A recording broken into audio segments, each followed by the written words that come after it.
We are here, Bergen, Willem, Bill Man, at an undisclosed location. I mean, are we allowed to say where we are? I would hope so, yeah. That's kind of the point, right? We're here at the Quilcene Lantern with Willem and Bergen, two of the masterminds behind this place, here to ask the hard-hitting questions like, which is worse, sitting in traffic from West Seattle to Ballard or driving from West Seattle to Quilcene?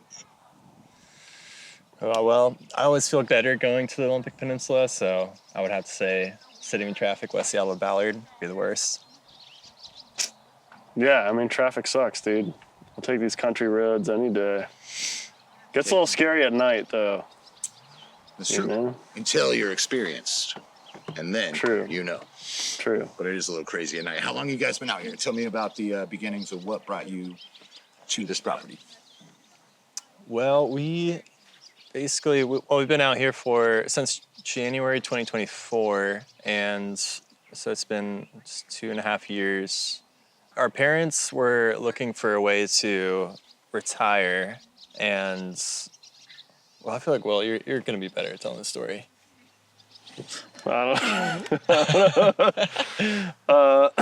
Yeah. Willem's got the words. Our parents, Lori and Steve. Lori and Steve. They have they're over yonder. They have a little camper trailer that they love to take out and about all over the place. So they thought, like, long-term retirement plan, they might, like, run a campground or an RV park or something so that they could just be doing the RV thing all the time. Campground host, that's one of my Campground big host. dreams. Exactly, yeah. It's a hell of a lifestyle. And at the same time, I was living in New York, but getting ready to move back here, and I was leaving a band I'd been playing in for a long time and kind of looking at a new chapter. Bergen was out here already on the peninsula, but we were sort of brainstorming ways like, what if we combined forces and we combined the campground host dream with the music dream and putting a music venue into the mix. So music venue was there from the beginning.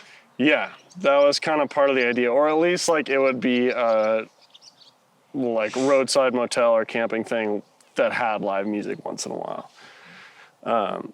So that was like, I don't know, 2023 or something, and we were thinking, okay, this will be 10 years down the road. But then, lo and behold, my folks are out to dinner with some friends, and my mom has worked in the nonprofit arts world for her whole life, and one of her colleagues was like, they told him about this pipe dream, and he was like, you should check out this property because the person who's selling it wants to sell it to someone who's going to do arts programming, because this place had been a classical music festival for like 40 years before we came here. I was going to ask if you knew the history of that. Yeah. Can you feel it in the land? For sure, yeah. And all the patrons of the classical music festival that come back every summer and tell us how it used to be and gripe about the changes we've made. Everything's a trade. Yeah, dude. Totally.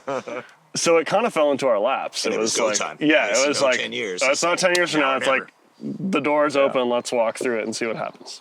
And so is this kind of family conversation sitting around the dinner table, or that's kind of how that went? Yeah, I mean, the initial seed of an idea, we were all on vacation in Mexico on the beach, just like chopping it up. No internet connection, hanging out old school. Yeah. Talking and dreaming. But Bergen, you'd already been out here. I'd been out here. Yeah, you'd been On and surf, off. ski, skate sort of thing, right? Or surf, Yeah. skate, snowboard.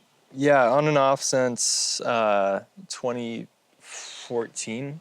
I moved to Port Angeles right after high school, and we had recreated out on the peninsula for our whole childhood, so we had a connection to this place. And then my brother and mom were looking for career changes at the time when we had that vacation, and I was just working at LibTech and I was on board to do something with my family, and it just sounded cool. And yeah, we had some general, like, broad sweeping ideas of what we'd like it to be, but we didn't really, I feel like it wasn't fully realized until it was happening, of like what Quilcene Lantern would become. We were really building the plane as we flew it, kind of thing is how it felt. And You never like know Willem, till you know. We're like still Willem was building. saying, I was like, we were kind of just looking for doors to close or like red flags, red lights with Sure, going to into pump the it. brakes, yeah. And doors just Didn't kept happen. opening, and yeah, it's got the funding to do it, and yeah, it's a really, really incredibly quick entry into Full Lantern together as a family.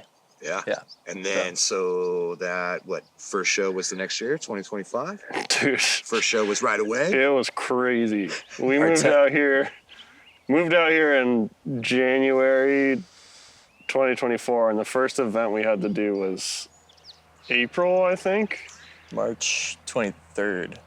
We did a show in the barn March Yeah. 23rd. That was like, we had a work party with our friends, like sort of super raw, Yeah. cold as hell.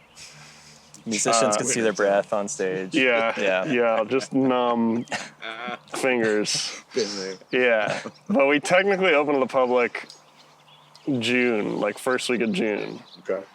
and we're doing all the renovations ourselves. It's me and my dad, me and my brother, and our dad's a builder and an architect. So, Oh, yeah. but that was the team. It was like, the family doing all these projects. So it was This building is how old? Do you guys know? 19.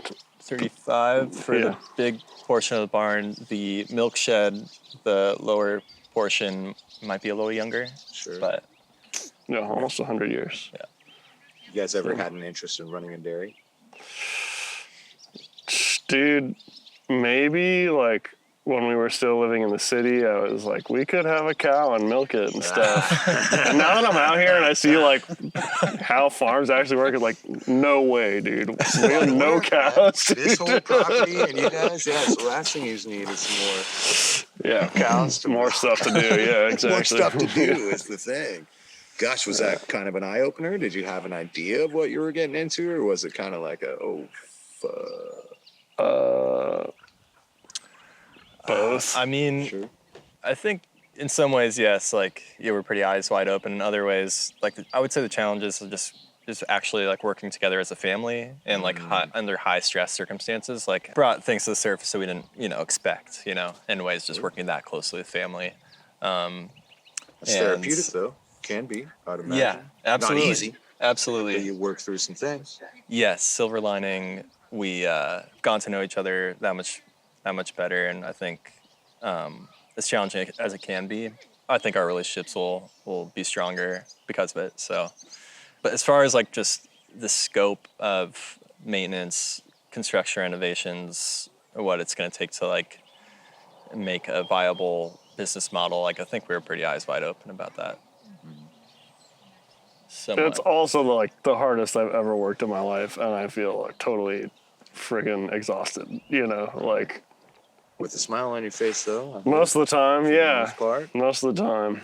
But yeah, it's funny, like you see ahead and you know it's gonna be a ton of work, and then once you're actually in it, it feels different. Yeah. But Farm boys, but you guys did not grow up on a farm. Tell me about where you grew up. we grew up in Seattle. Yeah. Seattle kids. Yeah, so squeamish when it comes to like one of the goats, a dog attacked our goat and it had an open wound. It's totally fine now, but just like those moments of being like, oh, like Taking care of them it's things. fully in the deep end, and learning a lot about ourselves as we go. In the wild. Yeah. Is anybody writing a novel? Yeah. The former owner of this property kept horses and wrote equestrian-themed mystery novels. Nice. I'm thinking like jazz musician themed romance novels for you. Yeah. Probably adventure Yeah, sports. exactly. Yeah. Psychology for you. Or philosophy. Right. Yeah. Yeah. Like a. What's your favorite part about it? Is there something that you can look back on through that work and be like, yep, that's why it's worth it? What does that look like? Based on the climate we're in with how we interact with each other, just things increasingly being online and mediated by, like we were talking about earlier, algorithms, computers, that world that can be pretty isolating and polarizing. Like I think just being able to have events open to anyone to have real tangible interactions with humans and connect over music or whatever kind of event it is. I think that's been the thing I come back to, when things are hard or asking why we're, doing it. I think that's sort of my reason. Creating that makes it worth it. Or fostering a vessel for it.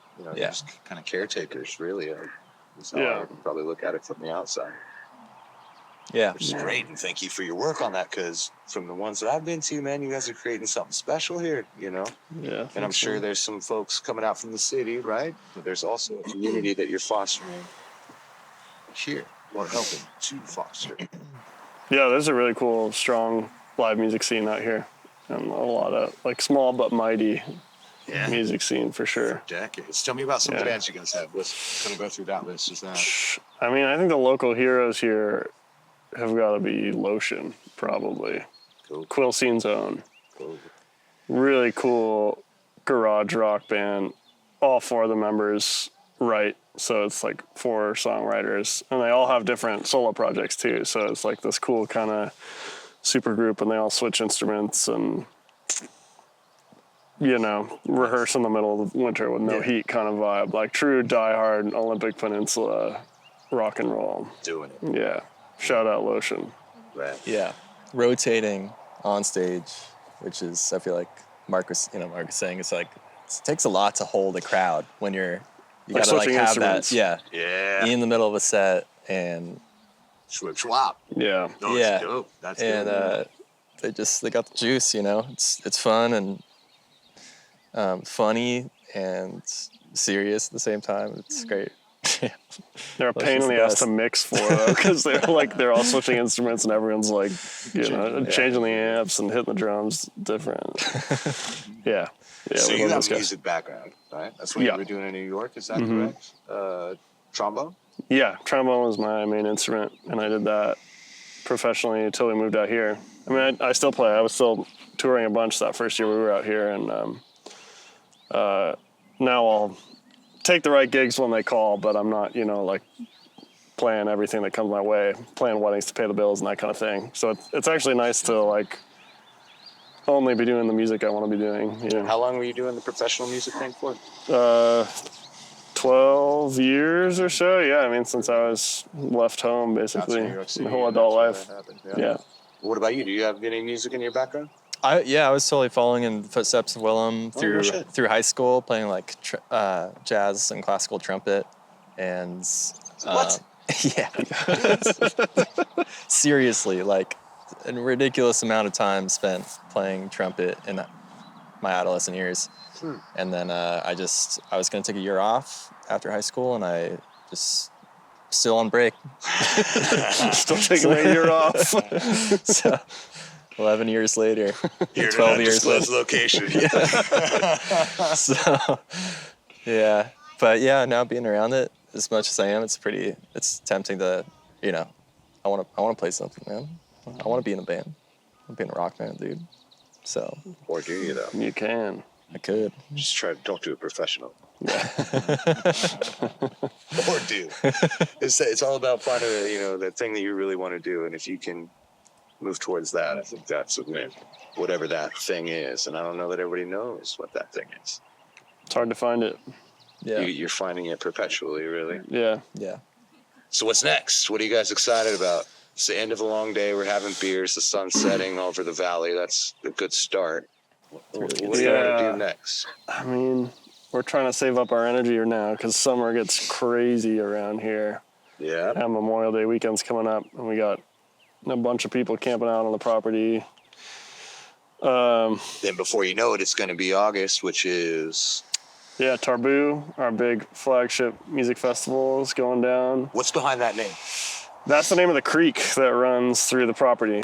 Yeah, it's an indigenous word. I think it means windy or windy. Windy or windy, okay. So 2 years deep on that festival, am I correct? This will be year 3, yeah. Yeah. Yeah. And you got some good bands coming out. Yeah, La Luz is going to headline. Really stoked about this band Plash. That's this crazy math rock band out of Seattle that's kind of having a moment right now. They're going to be really cool. Lots of, I mean, almost half the lineup's local bands, so a ton of Olympic Peninsula music. Yeah, about 40% of the lineup, Olympic Peninsula bands, and that's sort of been our MO for last part of the concept for the festival, and the first two have been about that number, which we're stoked about. Yeah. Oh, there's an incredible amount of talent out here. Yeah. This whole Northwest, but looking at these peninsulas, man, it's like, It's cool. Yeah, Kitsap and Olympic. A ton Absolutely. of musicians out here. And it's just a good vibe, man. Like the festivals, people camp out. It's super intimate. You're like right there with the musicians. They hang out for the weekend. And knock on wood, we've never had bad weather. So and there's it feels like summer camp. And there's goats. Yeah. Yeah, it's a good time. Yeah, it's been on July 4th weekend the last 2 years, but we're trying in August this year. So weather-wise, I feel like July 4th is always just a little bit on the threshold of good weather, but it is, and it's jam-packed all the time. But luckily the summer's jam-packed. main stage is in a barn, so bad weather or not, it'll be fine. Heck yeah. Yeah. Love to take people inside the barn, but maybe we'll leave it to them to get out here to see that for themselves. Yeah, I mean, really being inside of it, or photography of it, doesn't quite do it justice. It feels really cathedral-like, really big vaulted ceilings, 35 feet tall. It's really a special place to be in, and the acoustics are amazing. So we feel really lucky for that to be our main venue for the summer. It's stellar. Yeah. Same thing, worst camp. For pictures, we can't explain this, right? The feeling is Peaceful. right there. Best time of day right now, for sure. Yes, it is. Golden hour. Anything else you guys want to add to the get down of the get down? Any questions you got for Smokestack? Definitely want to thank you guys yeah. at Smokestack. I just really admired the work you guys do, and plugging all the lantern events takes a ton of work, and really respect that, and just shout out to Smokestack for all the help. Shout out Smokestack. Yeah, for Thank sure. you guys for Been really helping. cool. Couldn't do it without Yeah. you. Yeah, Smokestack's rad. We're always stoked to carry it and see people grabbing copies off the bar, and Yeah, people are always so excited. That's how it works. local indie journalism, man. It's rad. Don't Yeah. call us dirty names. Yeah. Thank you so much for your time. Yeah, man. Yeah, Yeah, thank you, appreciate it, Bill. Thanks, Frank. Till next time, Frank.